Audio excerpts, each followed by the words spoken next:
কোরআন শরীফের 3 নম্বর সূরা সূরাতুল ইমরান আল্লাহ তাআলা 110 নম্বর আয়াতের ভিতরে সুন্দর করে জানিয়ে দিয়েছেন, আমি একটা দল বের করব, যে দলটা সব সময় একামতের দিন প্রতিষ্ঠা করার জন্য পক্ষে থাকবে, ইসলামে শান্তি প্রতিষ্ঠা করার জন্য পক্ষে থাকবে, এই দুনিয়ার বুকে ভালো কাজ করার জন্য পক্ষে থাকবে, এই দুনিয়ার বুকে আল কোরআন যেন সংসদে যায় সেই চেষ্টা করবে, সেই পক্ষে কাজ করবে,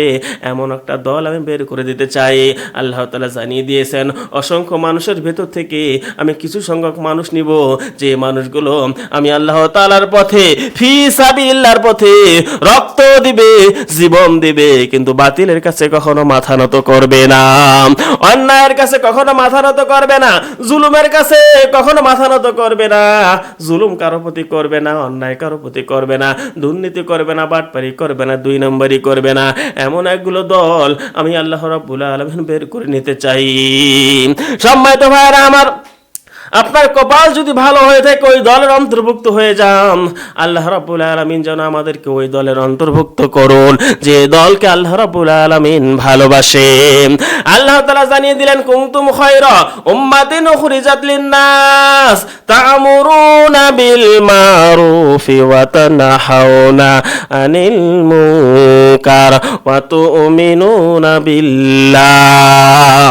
আল্লাহ রাব্বুল আলামিন জানিয়ে দিয়েছেন, যে দলটাকে আমি বের করে নিয়ে আসতে চাই অন্ধকার থেকে,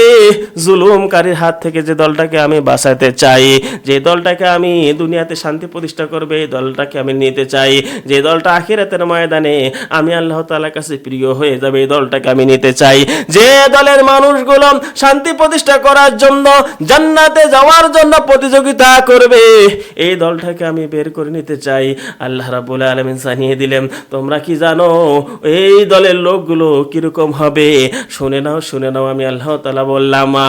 তুমিনুনা বিল্লাহ। আল্লাহ তাআলা আয়াতের মাঝখানে বলে দিলাম তুমিনুনা বিল্লাহ, সর্বপ্রথম তারা কি করবে? মহান আল্লাহ রাব্বুল আলামিনের প্রতি ঈমান আনবে, মহান আল্লাহ রাব্বুল আলামিনকে বিশ্বাস রূপে গ্রহণ করে নেবে, আল্লাহ তাআলা জাতকে বিশ্বাস করবে, আল্লাহ তাআলা কসমকে বিশ্বাস করবে, আল্লাহ তাআলার নামকে বিশ্বাস করবে, আল্লাহ তাআলার গুণকে বিশ্বাস করবে, আল্লাহ তাআলা সত্য প্রতিষ্ঠা করার জন্য পৃথিবীর জমিনের মধ্যে একখানা কোরআন দিয়েছেন বিশ্বনবী মুহাম্মদ রাসূলুল্লাহ সাল্লাল্লাহু আলাইহি ওয়াসাল্লামের উপর, সেগুলো বিশ্বাস করে নেবে, ফেরেশতা বিশ্বাস করবে, আখিরাত পরকাল বিশ্বাস করে নেবে, জান্নাত জাহান্নাম বিশ্বাস করে নেবে।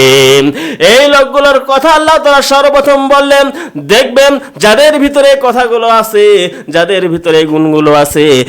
যাদের ভিতরে বৈশিষ্ট্যগুলো আছে, আল্লাহ তাআলা জানিয়ে দিলেন, এই লোকগুলোকে আমি অসংখ্য লোকের ভিতর থেকে যাচাই বাছাই করে আমি আল্লাহ তাআলার কাজে নিয়োজিত করাবো।